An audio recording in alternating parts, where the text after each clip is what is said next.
first time that we've done something like this, and it was recommended to us, which I'll say a little bit more about later. So there will be opportunity for smaller groups to chat with each other in the future when we keep doing this and different topics.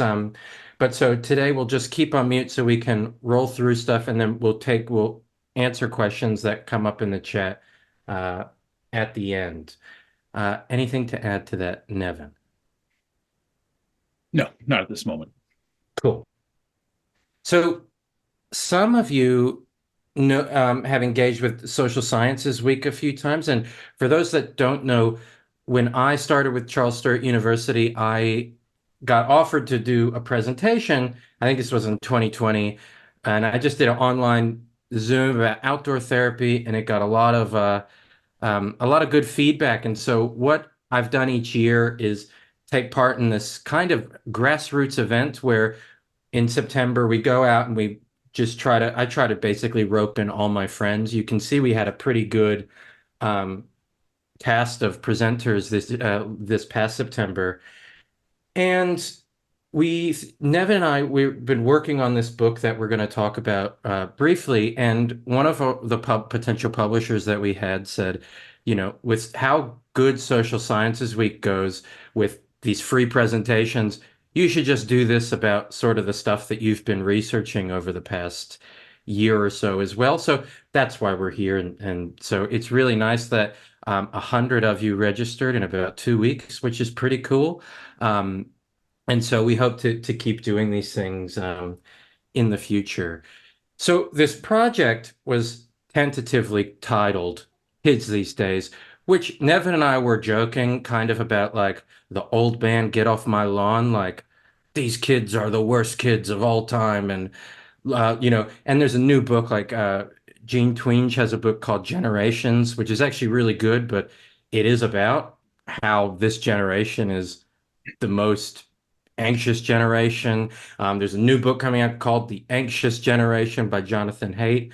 And so there actually is a lot going on about people talking about these kids today, that there's something going on. And so Nevin and I are kind of reversing it and thinking about what about the adults these days? That's sort of the angle that we're taking on that. Something you want to say to that, Nevin? Yeah, no, just keep rolling, Will. We're good. I just wanted to take a break and have a sip of coffee. I saw that. Sorry. So one of the things that we're doing that's a bit different here, for those that know us, we have websites you can go to and read our bio and the therapeutic work we do and researchy stuff. Um, but we've written in the outdoor therapy field for some time. We have a few books collectively, and then after the solution focused book I did with Stefan Natanchuk, I kind of was really burnt out of writing and I was really tired.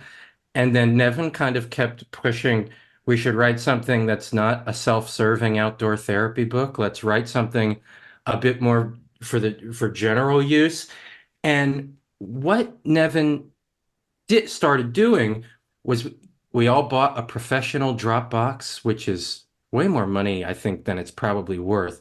But Nevin started plopping in these interviews he was doing with really amazing people and people who were um, really leaders of their niche or their lane that they're in, from psychiatry to environmental pollutions to psychotherapy to what's going on with the phones, to the outdoors and outdoor play, to youth at risk and indigenous values, indigenous ways of being, these kind of things. So we talked with a lot of people, and what we kind of really thought, listening to these, we call them the experts, which is kind of funny because I think Gordon Neufeld, who wrote a wonderful book called Hold On to Your Kids with Gabor Mate, um, Gordon said, I think the subtitle of your book should be basically something like Learning When Not to Trust the Experts, which is kind of ironic because we're leaning on experts to do most of the heavy lifting. We're just putting their words to paper. But so that's been sort of the start of this sort of project of kids these days. And today you'll see Ellen Sandsetter on right-hand side. And Ellen is a Norwegian, and she is one of the leading researchers of outdoor play, risk-taking. She shared the story of growing up, her father was taking her skiing on mountains in the winter of Norway and, bombing steep slopes. And then she had her first child, and she remembers seeing a playground and going, this is so safe and not at all like the wild upbringing that I had. Which I'd love to know what that playground looked like because if anyone who's been to Scandinavia, we were in Norway last June, and there was a diving board, a free to use diving board into the water that was over 10 meters. It was huge. It was terrifyingly high. And you just see these kids doing death bombs off this high dive, and you go, these are much more wild people. And so, Nevin, over to you to say a bit more about Helen and Ellen in general. Yeah, just go back to the experts for a second, Will. Yeah, I just would like to add, um, in starting the conversations with these folks that we interviewed, Will and I had talked through a couple of different lenses. So Will and I are both in the outdoor therapies field. We have a pretty good sense of what that looks like, but we are also parents of teens and young adults, and we're also therapists. And so we have clientele. And we were starting to see trends. We will talk about it when we talk about the statistics and the data and what we're seeing.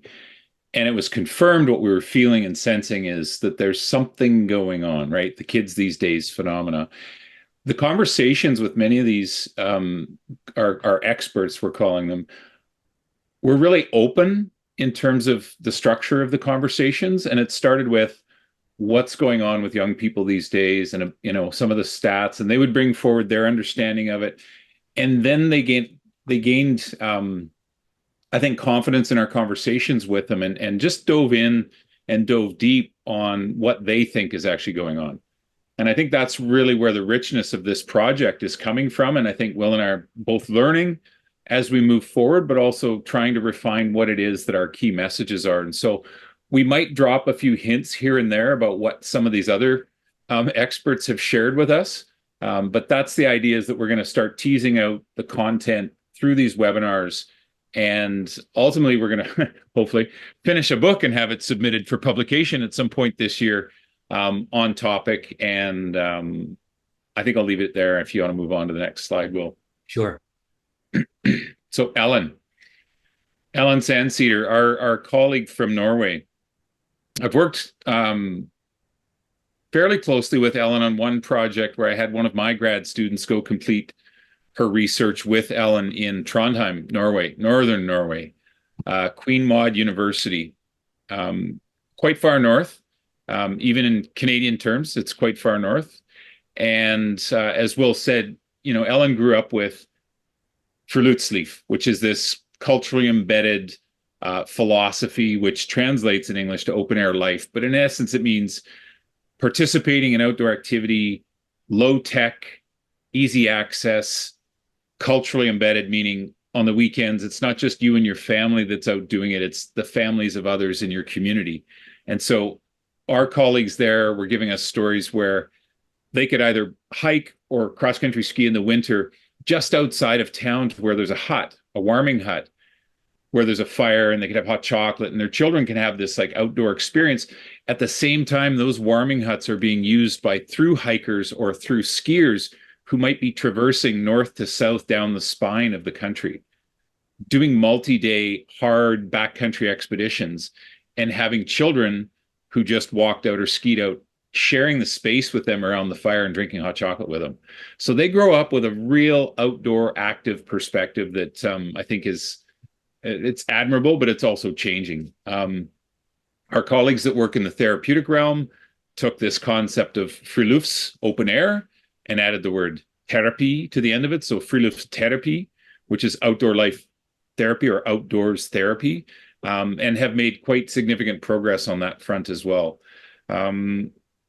I think the main translation of this work to what we're dealing with is we can learn so much from a culture that's still practicing what we used to have, which is more unstructured play, outdoor play, risk-based play, where children have an opportunity to test their skills and potentially, yes, potentially get hurt. And we're living in a culture that's quite risk averse. And so there's this conflict there between the ideas that we think are good for child development and the people that actually have to provide it. So whether you're the parent or you're the guardian or the teacher in care of a child, how can you adopt some of these ideas and still practice good safety? We don't want kids to get hurt, but we do want them to have full experiences. I think that's enough. Absolutely. Yeah, and when we look at what's really happening with play, one of the themes that we found, and I think this is attempting because of what we all went through over the past few years with the pandemic, we sort of look at the pandemic as look at this kind of line in the sand where everything changed and now we have to go back to how well we were doing before. But really, a lot of the trends about reductions of play, reductions of outdoor play and risky play really have been decreasing over the last 30 years. For the outdoor educators in the room, we know that at any school, when a budget gets tight, outdoor and phys ed is the first things that get shrunk, and art and music and these other things. So there's a lot of research there from post-COVID that the numbers are continuing to go down. I believe the statistic in Canada and where Nevin's from is that youth ice hockey is down over 50%, something around that area. And even at the bottom of this slide, you see individual sports are increasing, tennis and golf. And meanwhile, even adaptive sports in schools since pre-COVID also remain down nearly a half of what they used to be. And so it kind of gets into this idea that how did play kind of go from being a necessity of positive youth development into an incidental? And this was something that Dr. Sue Johnson, a family therapist who we spoke to, talked about, that we're seeing things that we used to know as necessary for our evolution as a species disappearing from the normal childhood upbringing. Anything to add to that, Nevin? Maybe just that, the arguments were really strong for play. And I think a lot of the literature and research that I've looked at, like the 70s and 80s, there was good, solid research being, done that showed that whether children needed to burn off excess energy or whether they needed to calm down after intensive bouts of work through recreation or just sort of recharging as opposed to burning off energy, we know that there's an evolutionary process where children learn to imitate, they learn to be adults, they learn to perform skills and techniques by imitating the adults around them. And that's something that, we all recognize. I think that today's society, we've farmed that out. The children aren't doing that in community, in villages or small, dependent tribes. This is something that's happening in a professional way where teachers, childcare workers, coaches, others that are out in the community are now assuming those roles to provide the learning experience and therapeutic experiences for young people. And what we're continually getting back to is when we're talking to these experts, they're quickly pointing out where things have gone awry. And where they've often gone awry is where us as the adults in the room have made decisions that we thought were best at the time. Could have been an economic decision, could have been a safety decision. But often what we're doing is we're compromising. We're compromising the developmental trajectory of children. And that can be some types of interference, just interventions.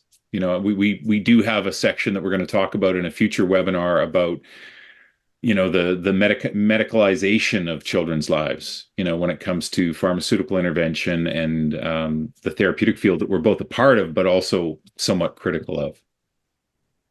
Yeah, and I think seeing all these numbers, we're not trying to, I guess, reinvent the wheel about nature play and the benefits of going outside and the health benefits. But what's interesting from looking at this from the adult perspective is this is one thing that we all know is good.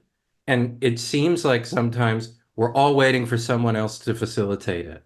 And that's sort of one of the themes about being sort of, what is the role of adults in setting up containers where children can go experience this stuff. So we're not going to sell you all on, there's enough books out there about nature and play and well-being, but we're really kind of turning the mirror not to the kids, why aren't the kids playing, but looking at it back on ourselves on what are we doing that's preventing this play. And part of that is a little bit of this safety trap. There's an article in the New York Times that just came out that talked about how less and less kids in America are trick-or-treating. And the newer trend that's emerging is called trick-or-trunking, where all the family in the community get their cars, drive to a church parking lot, open the trunks to give candy out. So at least it's safe for all the children. So it's like this idea that in the 60s, they told parents people are going to put razor blades in the kids' candy. And sociologists examine this, and it hardly ever happened. There's almost no criminal court case of this occurring. And then things like the putting missing children on the milk bottle. 99.8% of missing children are found within one day. And there's a snarky comment that if you actually tried to have your child get taken, it would take 750,000 hours with no supervision. So we kind of have these notions of, the overprotection and safety that kind of is not evidenced.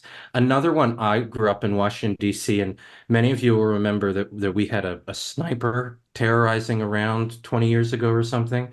And the advice they gave us when walking from the supermarket is to walk in zigzags. So you'd see people holding grocery bags, walking in diagonals to be harder to shoot from a sniper. It was really remarkable. The next one we learned about was these what are called now sleep unders, which is sending your child to another person's house to prepare for the sleepover, and then right before bedtime go and pick them up so that there is no sleepover. And these kind of things, it makes me, and this is sort of what we've learned from Maggie Dent and Lisa D'Amour she wrote a new book about the emotional lives of teenagers, which is wonderful.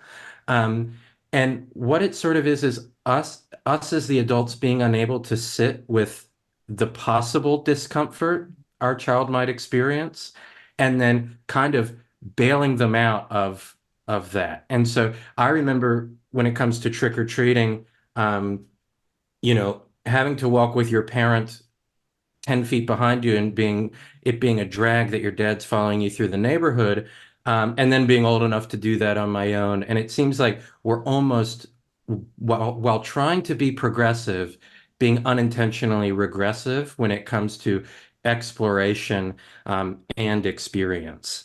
So that's sort of one of the safety traps. Our homes are bigger, though we're more disconnected. And I live in a pretty safe neighborhood, and one of my neighbors didn't answer the door when we knocked on their door on Halloween because they were unsure who was outside. And it's like it's really quite amazing. Um, you want to add anything to that, Nevin? Well, I think I'll just add here some of Ellen's work. Ellen Sandcedar, who we talked about from Norway, she has kind of put her neck out there academically by proposing a hypothesis, but it's one that we as educators and parents and therapists, we get, and it makes sense, and it should be supported by research, although it doesn't sound like there's a solid psychological basis for it. But she just refers to it as sort of a straightforward understanding name called the antiphobic response.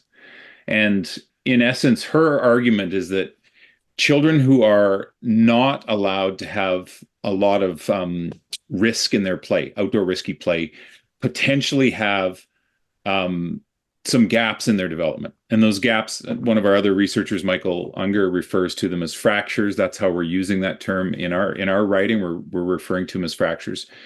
So if these fractures are created because of lack of experience, then what Ellen's been arguing for years now in her work with child development is that children need to be able to do these things. They need to be doing some things unsupervised. They need to be doing some things that are risky. They need to be doing things that are challenging and causing them some disturbance and some discomfort.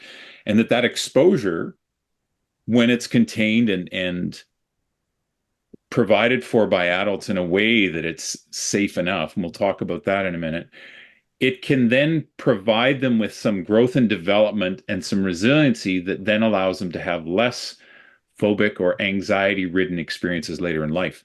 Now, we talked to her about the rates of mental health crises in adolescents and young adults. And she's throwing her hands in the air saying, of course, it's because we've been limiting the development of children by not allowing them to have discomfort and risk and that experience because of the safety trap. So the safety trap exists. We know that there's lots of influences, but it's creating barriers and constraints for child development. Children growing up then get to their teen and adolescent years. Hormones are kicking in. Identity is a big deal in terms of like, who am I in this world? Who am I relative to the person across from me? The comparisons. Now it's the Instagram, and we'll talk about the social media as well later. You have so many things that could cause discomfort and crisis for a young person, an adolescent or a young adult, without all of those nice developmental pieces packaged together. So what you've done is you've actually created fractures, which then are triggered later in adolescence. And that's where we're seeing these stats and these numbers. And again, it's not a solid theory. It's not evidenced, but it's a pretty good argument. It would also suggest that we need to go back and do something at the beginning. One of the funny things that Ellen Sandcedar shared with us is that there's a psychologist in Oslo, in the capital, in Norway, who's seeing a lot of adolescents who are struggling with anxiety, social anxiety, generalized anxiety disorders. And one of the recommendations when they do their background and history check with the young person is they find out that maybe they didn't have enough outdoor risky play or risk-based play. And he's prescribing to teenagers and young adults rough and tumble play, which we'll talk about in a few minutes. But the point is there that it's become ridiculous that if someone doesn't have the experience of rough and tumble play as a child, there's a fracture created developmentally, it manifests as an anxiety in adolescence, and that there's psychologists saying, well, yeah, you've just got to go back and fill in that gap. You got to go fix the fracture. And they're recommending things like rough and tumble play, which we perceive is only for children. And so it's just kind of funny that we're just backfilling where we've made mistakes again as the adults in the room. Yeah, and another thing Ellen shared was, and I think this was her master's thesis, was taking we know that teenagers are on they're sensation seeking. It's why they speed in their car. It's why they do silly things and get hurt, and they're risk takers. And Ellen did research where she took young people and did a bunch of adventure-based stuff, and we all know it's not only the outdoors here that we're trying to talk about. And they're negative after going on adventures and doing sort of sensation seeking contained risky play, in the context of with a safe adult, it being safe enough, but having that freedom to play the way they wanted to. Negative sensation seeking, substance use, fighting, violence, stealing, all of that decreased across all socioeconomic groups that were in the study. So there is tons of evidence to support the need for play, in that young people will go seek this in other ways as well. But the other side of it is we're also seeing this extinction of experience, which is one of the part of the title of this event as well. Mm-hmm. Yeah, and so this is based on this quote from Robert Powell, who's an American author and naturalist, but maybe I'll just read it. As cities and metastasizing suburbs forsake their natural diversity and their citizens grow more removed from personal contact with nature, awareness and appreciation retreat. So it goes on and on, the extinction of experience, sucking the life from the land, the intimacy from our connections. People who don't know don't care. What is the extinction of the condor to a child who has never known a wren? Now, of course, this resonates with Will and I as outdoor therapists, and I think it probably does for most of you online as well. But the concept of the extinction of experience is something that Will and I have kind of grabbed onto as a theme, and something that we're writing about, because again, our experts are talking about the lack of development in different areas. Dr. Martin Brokenleg, who we interviewed, who was involved with the founding of the Circle of Courage model that was used a lot in the 1990s, or since the 1990s, was talking about a lack of spiritual growth and opportunities for young people in communities. And, he's talking about an extinction experience. We're talking about fractures that are created by children not having the experiences that they usually would have or evolutionarily should have, and that we're now dealing with the fallout from it in retrospect. And so our review of the literature, our review of the statistics and what's going on for young people right now was, troubling, to say the least. And we think that the extinction of experience is one of the issues that we're dealing with, and we're trying to write in a way that we can get to a point where we can even point things out and make suggestions, and not just be finger pointing at the adults in the room. Hmm. And yeah, so when we talk about extinction of experience, and I know for the outdoor people here, I always apologize about graphs. They're inherently tough to read. But you see on the top left, less and less young people are getting their driver's license across the, that used to be your driver's license at 16 was a ticket of freedom. And then less and less are getting it.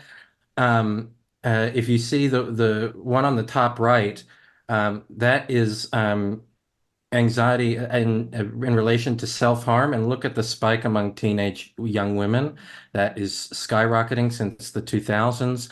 And what is sort of ironic to me on the bottom left is in schools with less play and with less outdoor time and less of this unsupervised, unstructured play, you'd assume that kids would be spending more time in the classroom, and that would mean math, science, and reading scores would be going up, but they continue to deteriorate. The really blurry one I took a photo of from a book. This relates to me as a teenager, so it's close to my heart. Kids doing dangerous things and kids getting kicked out of school for doing dangerous things, and taking risk is also plummeting downwards, as well as young people are having sex less than ever before, since we've counted it. So there is some sort of endangering of things that were very common. Now, a very common critique to talking about young people driving, not drinking as much or not having sex as much, is that we're encouraging them and trying to make them go do those things. It's not that. It's just a fascinating trend that over the last 20 years, you're seeing a very large change in the behavior of children. And when we think about something like from a genetic perspective, when you see changes like this, it's impossible for this change to happen in one generational cycle in our evolution. It would take time for this to happen. So then you have to look socially to the systems in place as to why are school outcomes deteriorating. And so this is something that we've noticed as well. So it's not supposed to be doom and gloom, but we can really see that this generation is really has really changed a lot of what we consider normal behavior, whatever that looks like. I might just add to that, Will. There's one of our experts, Bruce Lanphier, Dr. Lanphier from Simon Fraser University in Vancouver, really opened our eyes to what might be going on environmentally. So we didn't want to be as narrow as some of our contemporaries who are saying it's all about the iPhone. Some are saying it's all about, the rushed, hurried society and parents not having time for their children. We're looking at this through a broad lens. Today, we're talking about play and risk and an extinction experience. We've also looked at a number of areas like environmental toxins, and we'll introduce Bruce later in the series, but his work was also showing how particular types of behaviors in young people have changed over time as well. And he was able to, through his own research, show the connections between, let's just say, things like lead or mercury or arsenic that either showed up in commercial products or even household items that was causing increases in behavioral issues, in deterioration of intellectual capacity, and violence and crime in young people. And so, interesting that there's a lot of factors, and we're not ever going to be able to say, because we, talked to some people and wrote this book, we believe that it's X. We're looking at this through more of a survey approach and saying there's a lot of things going on here, and there's a lot that we as adults can be doing differently. Yeah. And so, and absolutely. And the one on the bottom right there, I know the font is small. On the bottom right, that's trends of emergency room visits for due to self-harm for adolescent women. So the trends are really going in the wrong direction on a lot of things when it comes to mental health and self-harm and anxiety.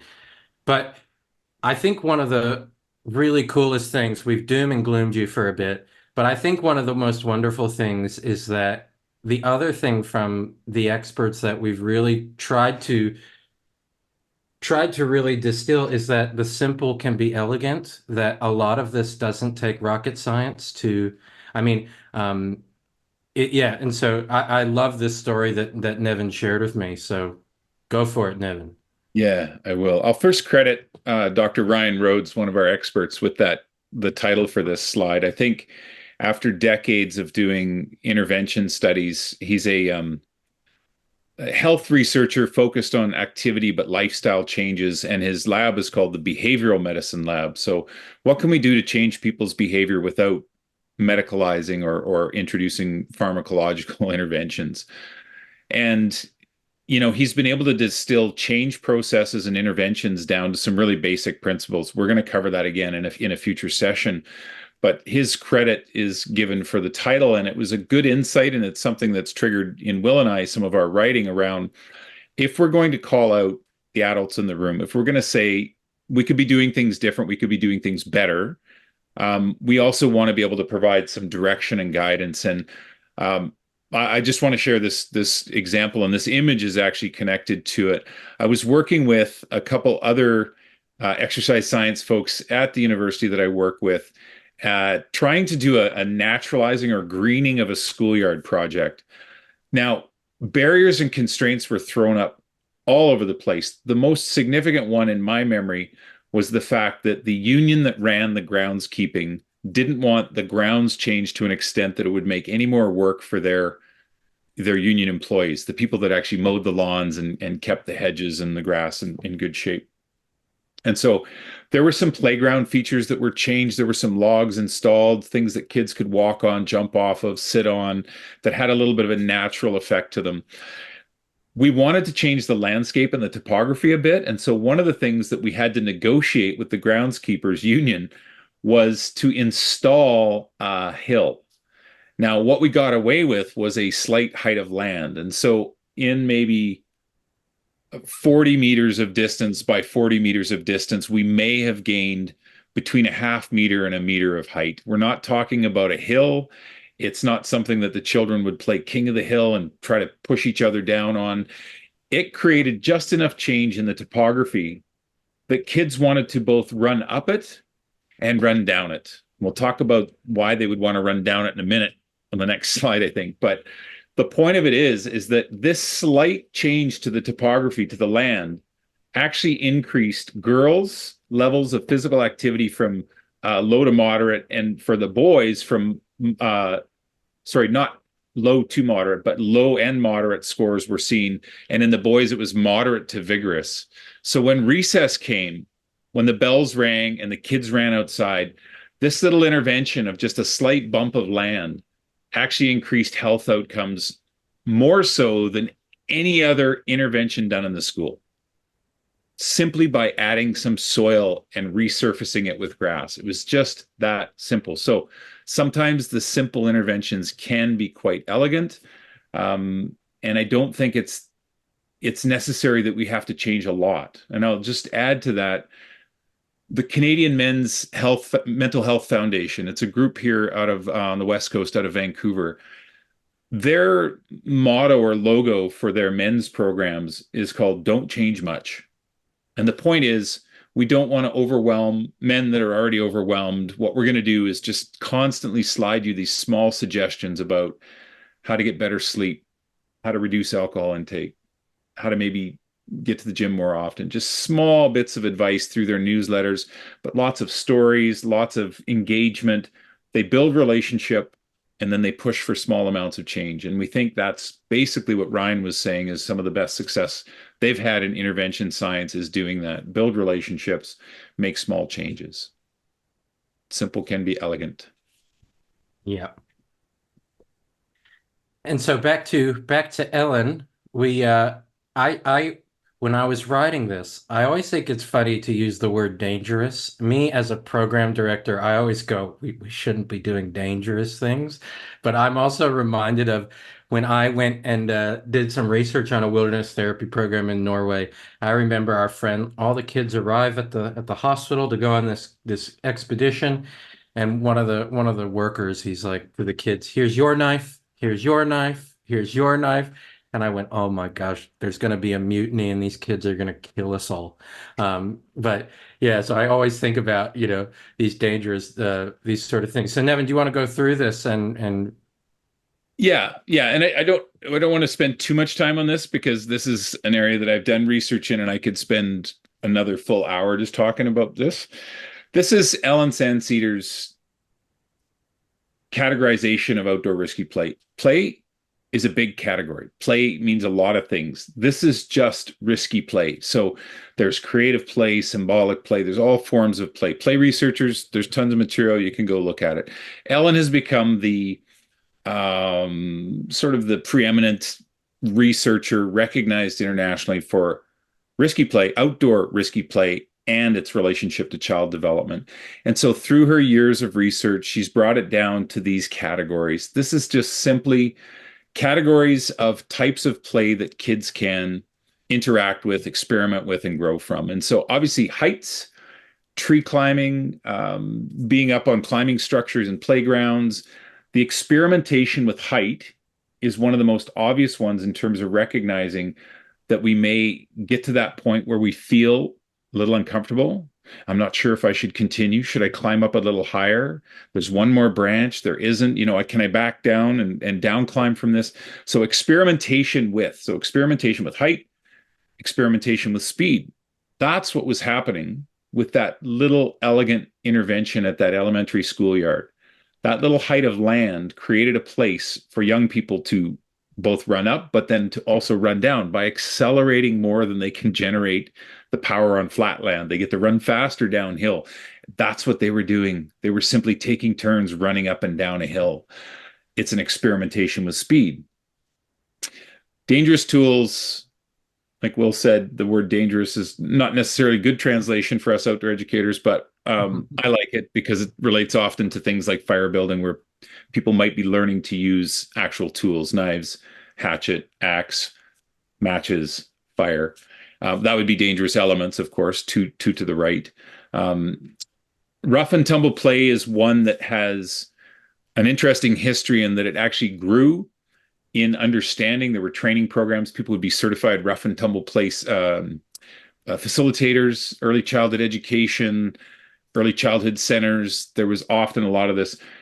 It slowly disappeared to a point where people would be afraid to let kids be in contact if it looked like they were roughhousing in any way. There's a question there in the literature about sort of the feminization of school and education that we've tried to distance ourselves from because it was quite controversial. The reality is that play at an early age is often misinterpreted as violence or aggression, when in fact, boys, girls, all kids need to actually engage in understanding their physical strengths, their capacity, their competencies for movement skills, and so on and so forth. And so rough and tumble play is one of those areas that I'd like to see a renaissance of it. I think it's something that could make a good, strong comeback with the right amount of research and argument for it, especially as it relates to the adolescent mental health crisis that we're seeing. Dangerous elements I kind of spoke to with dangerous tools, but we're talking about natural features, a creek that turns into more of a raging river in the spring with runoff. There's a certain dignity to being in and having experiences with risk. There's a certain right to risk that we have to honor in people in their own growth and development. But as the adults, we obviously have to make decisions about safety and mitigating hazards and so forth. Getting lost doesn't sound like play. It sounds like something horrible that happened. A child got lost. But the idea is that children play with disappearance. They hide under things. The reason kids play indoors with blankets over tables and make forts is that they can disappear and be hidden from adults' view. And so there's a certain element of that that kids love, and it was evolutionarily a development as well. But if you look at any modern day park, they're usually designed for supervision, which means all branches have been removed from the lower parts of trees. And kids don't really have anywhere to actually go and hide. And so that's, just one of the elements. Vicarious risk is simply watching others. So my graduate student that worked with Ellen in Trondheim was so amazed that some of the kids were allowed to do certain things in the playground. Like they still left car tires at the top of the hill or at the bottom of the hill where kids could actually crawl inside them and roll down the hills. Very, very 70s, if you think of Canada and the United States, or maybe Australia as well, in terms of risk being allowed to be explored with by children. But the children, she said, would sit and watch those that were confident enough to get into those tires and roll down the hill. And then a certain amount of bravery would come from that. Will did it, and Will didn't get hurt. I think I'm just as competent as Will, so I'm going to try the tire. So this vicarious learning through risky play is a really fascinating element. Risky elements, thinking of being exposed to things like fire or height. When you're walking, if there's a cliff, can you get your kids to lay down and crawl towards the edge and peek over it where there's no risk of someone falling? And then impact is just what it sounds like. The potential for collision or bouncing, trampolines, floor mats that are padded. The impact is something, again, where a child is simply learning about movement and their fundamental capacity to engage their physical body in the world. And there's just so much learning that can come from it. And I think through this, if we think ancestrally, we would know that a lot of play occurred while children were being supervised within a community while adults were working. And so a lot of children were also just imitating what their parents were doing because that's what they do to learn, because there wasn't a formalized education. But a lot of that had to do with what the parents were doing. And what the parents were doing were things like splitting wood and making fires and building stuff. And so those are fundamental movement skills that may not be developed today because of the way that we've structured children's lives. Anything you want to add to that one? Well, I think, and this is another interesting line. We talked really briefly about the pharmaceutical stuff, and by no means am I anti-medication. I'm pro whatever works for you. So go for gold. But there's a great book called ADHD: The Inside Story, and the author talks about how only if you look at the evolution of the human species, it's only in the last blip of time that children have been asked to sit still from 9 to 5. And in the Western world today, we have a shortage of ADHD medications. And so it's kind of like, what are we really doing here is really, it's really amazing.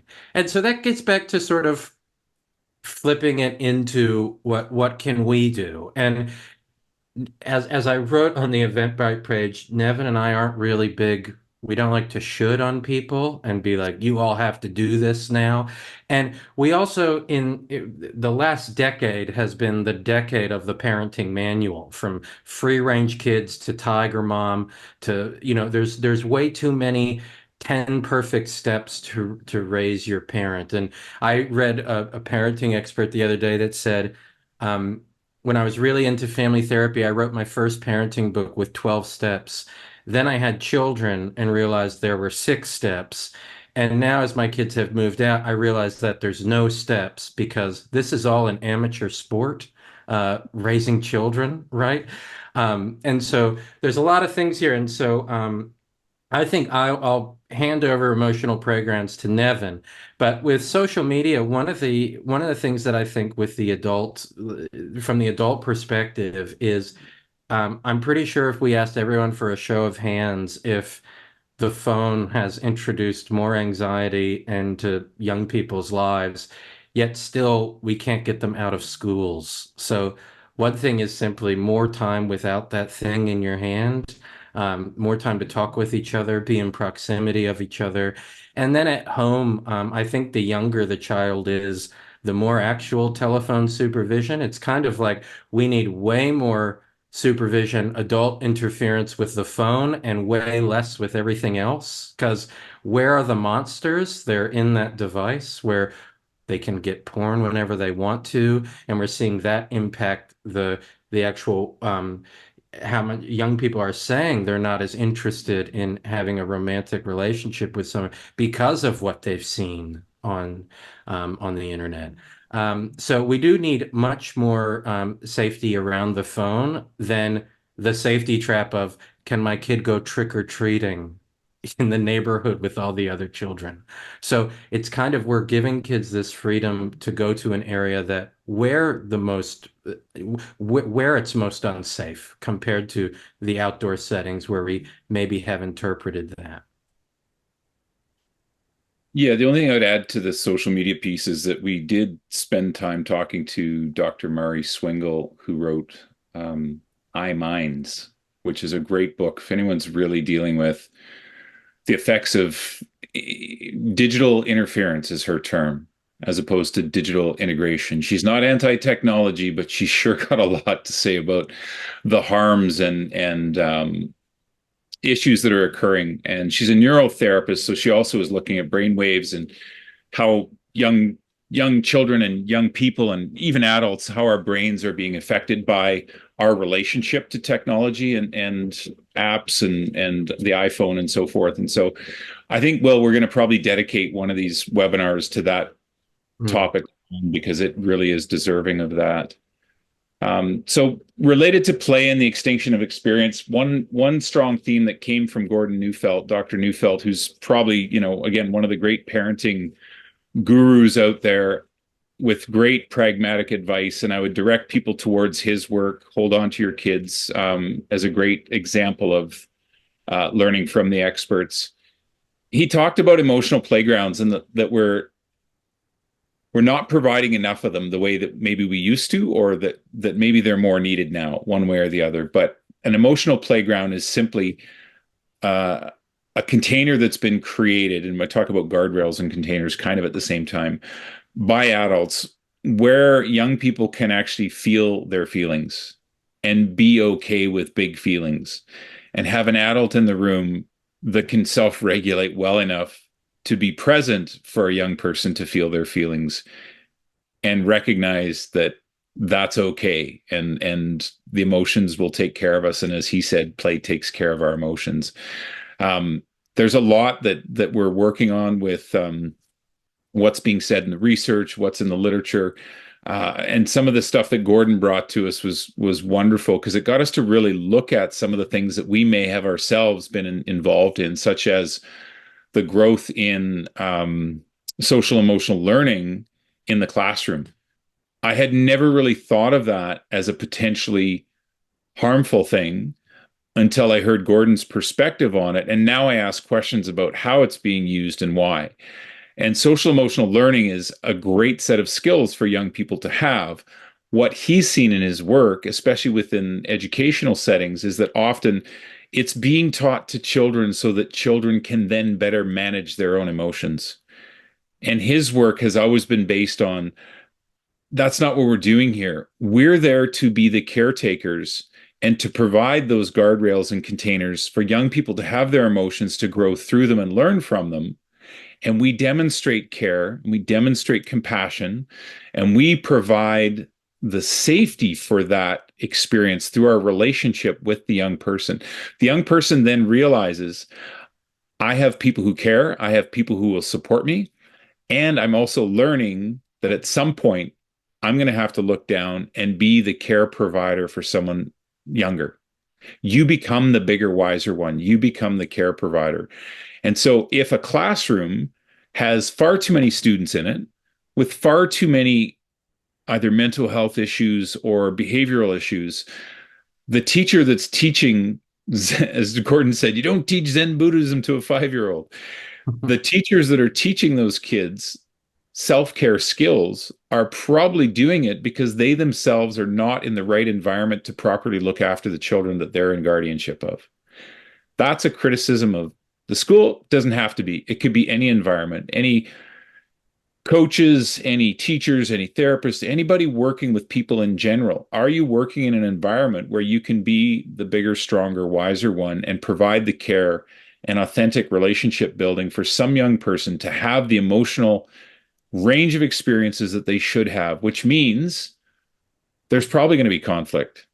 And you shouldn't try to eliminate conflict. There's probably going to be discomfort, and you shouldn't have to try to remove discomfort.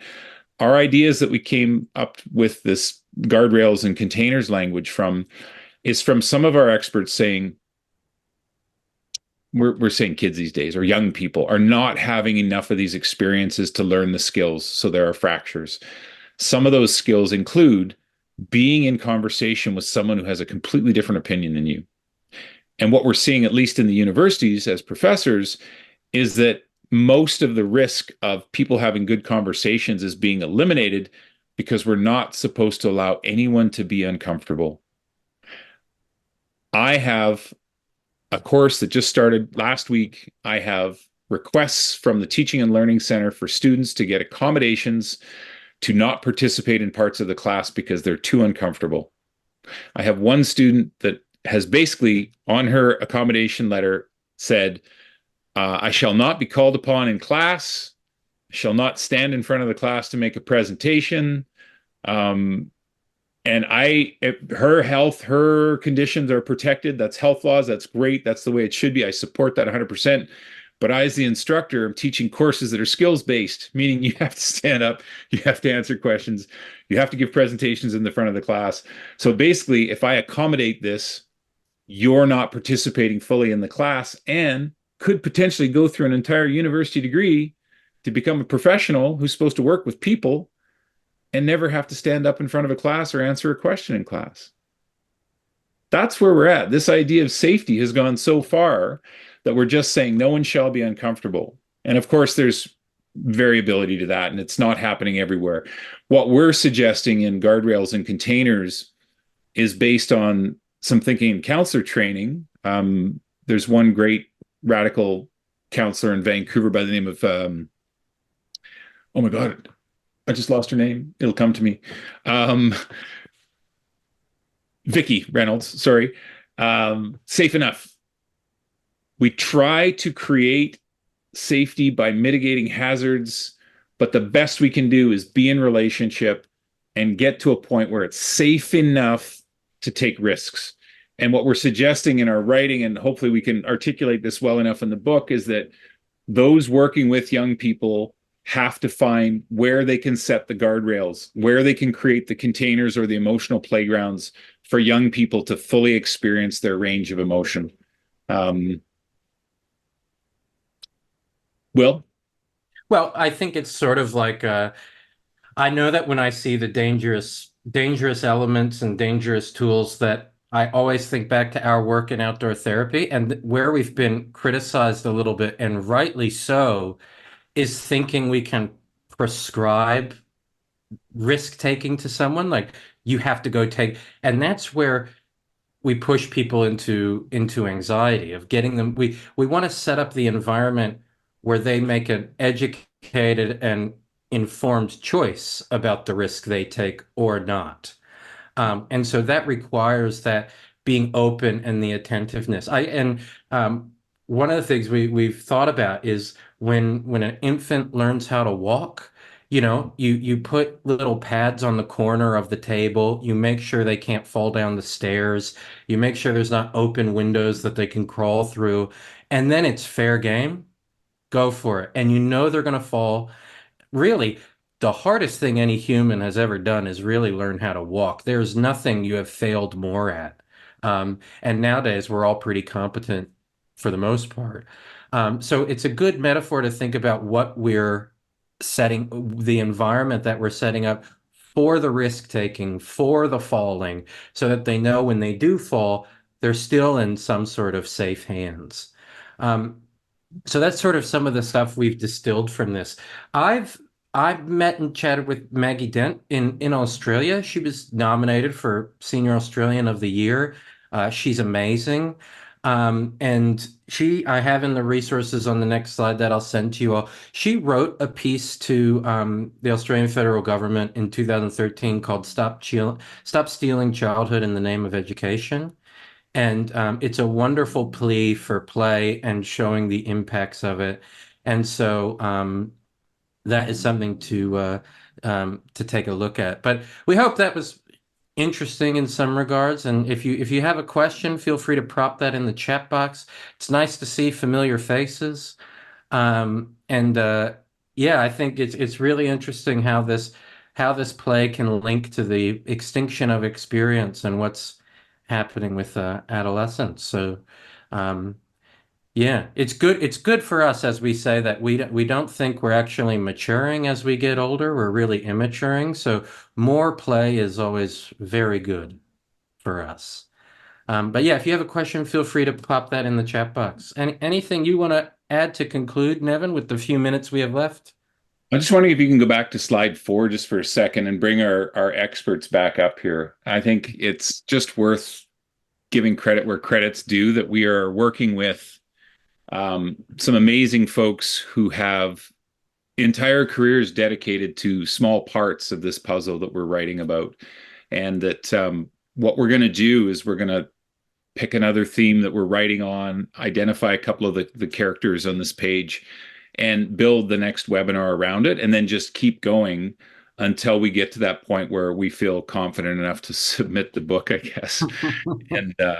And feel like we've done them justice as well, because we only have, in some cases, a couple of hours with these individuals, but they really, really dropped a lot of amazing knowledge and ideas on us. And the hardest part is to try to contain that to 60 to 70,000 words, whereas we probably could have wrote a book on each of them, but that's their job and most of them have already done it. So we're trying to answer this question, how can we best serve young people, young adults, adolescents?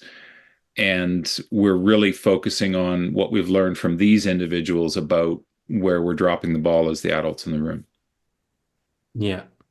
Yeah, and I think one of the amazing things, and I think this is just something when I watch some of these interviews, that Nevin did such a good job. I'm such an obnoxious over talker, and Nevin just said, "I'm just gonna be quiet and let you go and run with it." And the stories that they shared, it's so amazing, and how it also links back to their upbringing. Like Nevin talked about Mari Swingle and iTech, and Mari grew up with like the wildest childhood, no running water in rural Canada. Finished her bachelor's degree at 18 years old, I think, which is incredible. And then before going to master's school to become a therapist, flew off to France and became a model for like 4 years. Like, well, wild stories that these people and their experiences. So thank you for joining, and thanks for coming. That was it's a real treat to chat with you all. Great way for me to start the day, for Nevin to end the day too.